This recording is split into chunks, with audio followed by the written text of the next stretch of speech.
South African Class 7-3 Series 1. The South African Railways Class 7-3 Series 1 of 1983 is an electric locomotive. Between 1983 and 1984, the South African Railways placed 60 Class 7-3 Series 1 electric locomotives with a co-wheel arrangement in mainline service. Beginning in 2001, 16 of these dual-cab locomotives were rebuilt to single-cab locomotives and reclassified to Class 7F. Manufacturer: the 25 kV AC Class 7-3 Series 1 electric locomotive was designed for the South African Railways SAR by Hitachi and built in South Africa by Doorbell, who also supplied the mechanical components. 60 locomotives were delivered by Doorbell in 1983 and 1984, numbered in the range from a 7,216 to a 7,275.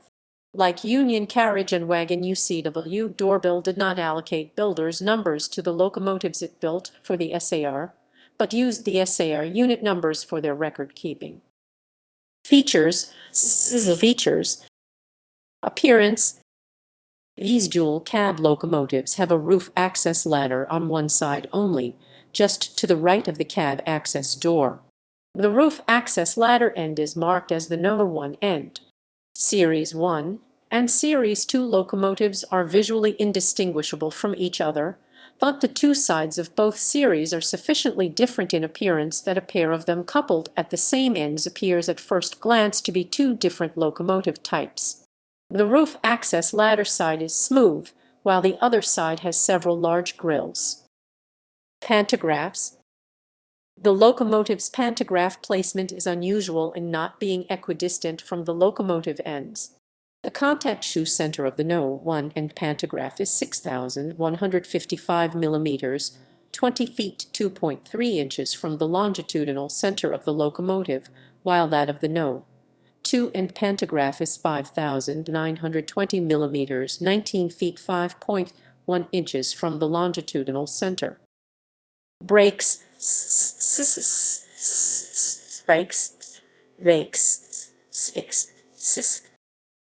On the Class 7-3 Series 1, control of traction and rheostatic braking is by stepless solid-state electronics. The electrical equipment was designed for high power factor operation, obtained by the switching in of power factor correction capacitors. Unlike the Classes 7E and 7E series, bogies.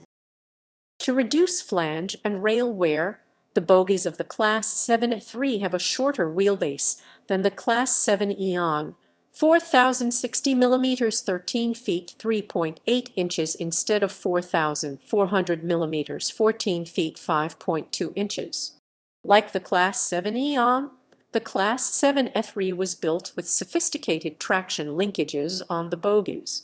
Together with the locomotive's electronic wheel slip detection system, these traction struts, mounted between the linkages on the bogies and the locomotive body and colloquially referred to as grasshopper legs, ensure the maximum transfer of power to the rails without causing wheel slip by reducing the adhesion of the leading bogie and increasing that of the trailing bogie by as much as 50. Reclassifications. In the period from the early 1990s until 2007, various modifications to improve downhill braking capacity were done to the Colink line's Hitachi-designed locomotives. The first set of upgrades were done on the 50 Class 7 Eon locomotives. Class 7F. From 2001, 17 Class 7E3 locomotives, 16 Series 1, numbers 7,260 to 7,275, and 1 Series 2, No. 7,276, underwent significant modifications. This included the installation of Hitachi microprocessor controls with improved rheostatic brakes, auxiliary inverters designed and built by Fuji, and the conversion from double cab to single cab since the No. 2 end cab space was required for some of the new equipment. These modified single cab locomotives were reclassified to Class 7F. Class 7F. The conversions to Class 7F were costly, however, and it was decided to modify further Class 7F3 locomotives to a lesser extent, gaining almost the same benefits at a lower cost since they remained as double-cab locomotives. In total, about 50 locomotives of both series were upgraded in this manner. These were reclassified to Class 7F, although externally they were still identical to the Class 7F3. Class 7 Essex. Following some systems failures on the upgraded Class 7F locomotives, a further variation in the modifications was applied to the remaining Class 7F3 locomotives which had not yet been upgraded. These units were then reclassified to Class 7 Essex. Eventually, all the Class 7F locomotives were also modified once again to meet the Class 7 Essex specifications. Revert to Class 7F3. By October 2007, all these locomotives were fully upgraded and standardized in respect of their rheostat flat topping and EPROM software.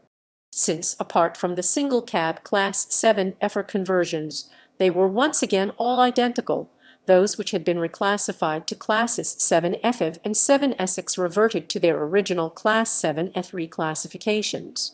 Although numbers of 7,216 to 7,259 are all officially designated Class 7F3, Series 1 once again, many of these 44 locomotives still bore markings for several years to identify them as either Class 7F or Class 7 Essex. The single-cab locomotives remained classified as Class 7F. Service. Since 1978, 25 kV AC was introduced on all new mainline electrification projects bar 1, the exception being the RX iron or line from Sishan to Saldanha where 50 kV AC is used. The Class 7 E3 Series 1 locomotives all served on the 25 kV AC Colink line from Ermelo via Viereheide to the Richards Bay Coal Terminal. They remained there until sufficient numbers of the new Class 19 liveries. All the Class 7 E3 Series 1 locomotives were delivered in the SAR red oxide livery with signal red buffer beams and cowcatchers, yellow whiskers, and with the number plates on the sides mounted on 3-striped yellow wings. In the 1990s, some of them were repainted in the Spurnet orange livery with a yellow and blue chevron pattern on the buffer beams and cowcatchers. In the late 1990s, many were repainted in the Spurnet blue livery with either solid or outline numbers on the long hood sides. Illustration. References equals